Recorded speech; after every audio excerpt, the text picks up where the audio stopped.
It's great to have you here today. We're actually on location here with the executive director of Back Bay Mission. I'm not at my desk, which is great to be on the beach. But today, this is the 20th episode, right? Is that right? Okay. My cameraman here, Kevin, the magician, said it is the 20th. So for the 20th episode, really wanted to go on location, especially to connect us back to our history and connect us to what appears to be, what may be, our theme for our 100th anniversary, which is Back Bay Mission making good trouble on the coast for 100 years. So Back Bay Mission has a really deep rootedness to the coast, obviously, of Biloxi. This is one of our beautiful beaches, and I was just told by Kevin, which I didn't realize actually, that much of our sand was brought in from Arizona, which is where I moved from. So I should have brought a pocket full of sand with me. But we have incredibly beautiful beaches here, I think, in Biloxi and Gulfport and Pass Christian and Ocean Springs. And from Ocean Springs all the way to Bay St. Louis, I'm told that we have 62 miles of beautiful kind of white sand beaches. And every time I walk or I bike or I drive along the coast here on 90, I just feel a peace and a joy to be able to live in a place along the Gulf of Mexico with such incredible beauty. And in the morning I drive across the bridge. Actually, it's a 3-mile bridge that goes over the Bay of Biloxi. I drive from Ocean Springs here to Biloxi to Back Bay Mission, and again I have this incredible gratitude for the beauty as I cross that bridge, which, by the way, I understand that my niece's husband-to-be was a part of the engineering of that bridge from Ocean Springs to Biloxi. Well, one thing we don't have here that Kevin and I were just talking about is we don't really have sparkling blue water in our beaches, right? Because it's brackish water, it's a little bit brown. Obviously, it's wonderful water, it's safe to swim in, but because the rivers feed into the Gulf here, the Mississippi River and some other rivers, and also because we have barrier islands, that kind of keeps the blue water at bay a bit. But if you get an excursion to Ship Island, you'll see those beautiful blue crystal waters that Florida oftentimes is known for. So as we approach our 100th anniversary, we're going to jump back about 50-some years. This is actually one of the things that actually drew me to Biloxi. It was the desegregation of the beaches, and there was a display here about 3 years ago celebrating the 50th anniversary of the desegregation of the beaches of Biloxi. It was a beautiful display right here actually on the beach with about maybe 8 different storyboards. There was a boardwalk, and I remember I was here just kind of taking it all in and doing some research, and actually doing some research at the Historical Society, at the university here on the coast, and at Back Bay Mission about the Wade-In. So it was a time, this is basically 1959, when Gilbert Mason, Murray Saucer, and 5 African-American children headed to the Gulf of Mexico. They weren't here to swim, but they were here to do a wade-in, to say that it wasn't acceptable for the beaches here to be segregated and inaccessible to black folk in Jim Crow, Mississippi, right? The swimmers were run off by the police, who claimed that the beach was off limits to black folks. And so that black people do not come here to the sand beach. That's what the officer said. And it was considered, though, what these young activists saw, these children and these 2 black activists saw, adult activists, is they saw a trash can, similar to the trash can here, that was labeled property of Harrison County. Well, they knew, obviously, taxpayer money had helped to create and maintain the beaches, and so they said, hey, we're a part of it, we claim this. And so that first wade-in, they followed up with another wade-in, and finally, a few years later, there was one last wade-in, and that was in 1963. They had their final wade-in, staged by Mason, staged by about 150 other activists, including the executive director of Back Bay, and I also understand history that there were a couple of United Church of Christ preachers and some of the members of their congregations. That was kind of the white contingency that joined as allies to the other individuals that came to wade in.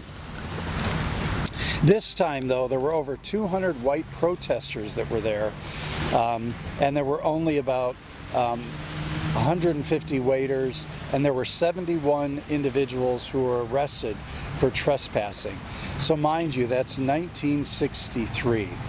So they had 4 wade-ins in a row. The third wade-in was called Bloody Sunday because actually the waders were beaten, they were bloodied with batons, with chains, and they were actually shot at. So this is part of the really strange and dynamic history of Mississippi, of the Deep South, but it's really a part of our American history, right? I've been told that everything kind of south of the Canadian border, that Mississippi is a microcosm of kind of race relations and the challenges of desegregation.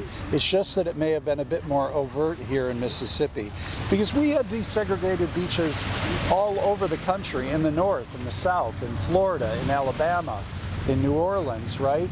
In Minneapolis. We had desegregated beaches in Wisconsin. That was just the way it was, right? And we as individuals that don't believe in segregation were really on the forefront of trying to make some of those changes. So it wasn't actually until 1968 when the Department of Justice finally won, right? A lengthy battle over Biloxi segregated beaches, and Biloxi beaches in 1968 were actually desegregated and been open to all. And the strange excuse was, right, even though there were a lot of white waders on these beaches and guests and people that were coming from all over the place to celebrate the beaches and the beauty of the beaches, at the time when they were claiming desegregation, the homes along the beach, they claimed that they owned the property, right? Even though there were hundreds and thousands of other waders here, besides those people who lived in the homes. So, what does this have to do with us today? Well, it connects us as Back Bay Mission to Biloxi, to the beach, to our history, to our action, to activity, and I think it connects us to persistence, right? Like 4 wade-ins, they didn't give up. Dr. Mason didn't give up, and the other individuals that were seeking to desegregate the beaches. Now today, there's just a simple historical marker here that identifies this as a place where there was action for desegregation. But I also think of our need as people to continue to persist on issues of injustice. And that's what we do here at Back Bay Mission, right? We continue in this tradition of the desegregation of beaches. We continue to persist in eradicating poverty. We continue to persist in advocating for those in the margins. There's an actress, Aisha Taylor, you may be familiar with, you may not be familiar with, but she said this.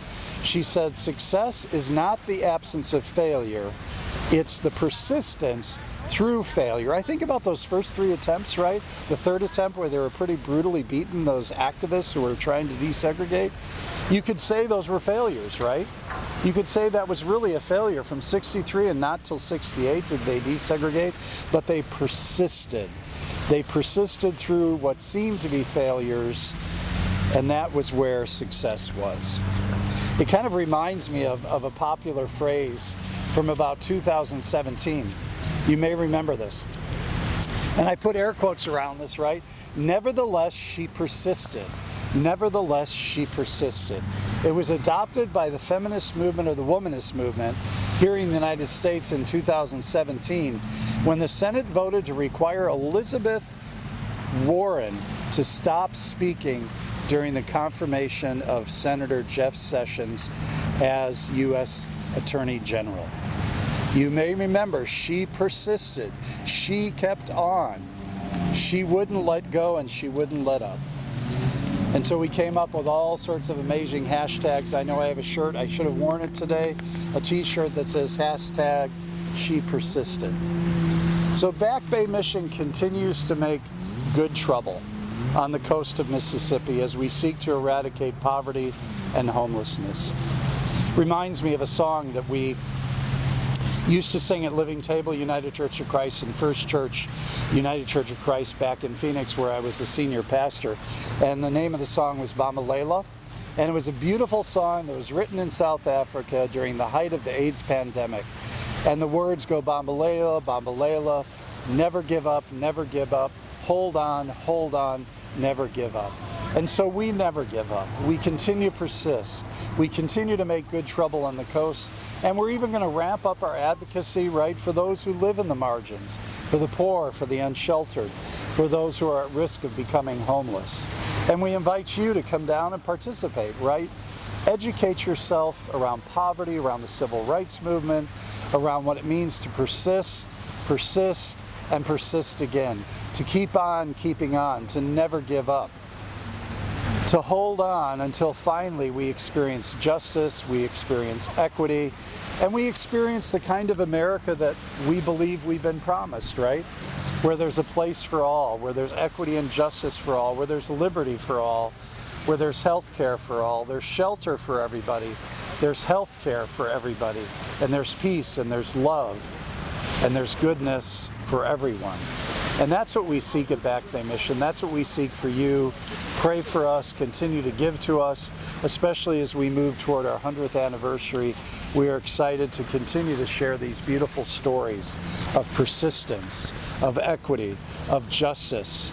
And I think behind me, I'm assuming, right, some black brothers and sisters have passed by on the beach. Remember in 1963, they couldn't be here, right? They couldn't share the beauty of these white sands. And it wasn't until 68. It took years, but persistence wins out, and justice wins out. So thank you for joining me today.